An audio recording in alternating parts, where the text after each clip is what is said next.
অনূর্ধ্ব 18 পর এবার অনূর্ধ্ব 20তেও দেশের সেরা হাই জাম্পার নির্বাচিত হল হলদিবাড়ির সাগর রায়।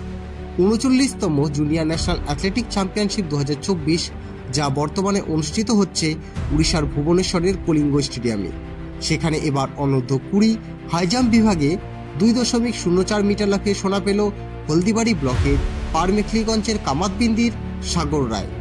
সাগর বর্তমানে জলপাইগুড়ি সাই সেন্টারের প্রশিক্ষণরত। এছাড়াও এদিন কোচবিহারের মেয়ে আফিয়া খাতুন অনূর্ধ্ব 18 বালিকা লং জাম্প বিভাগে 5.41 মিটার লাফিয়ে রৌপ্য পদক লাভ করেছে। সাগরের মতো আফিয়াও জলপাইগুড়ি সাই সেন্টারের শিক্ষার্থী।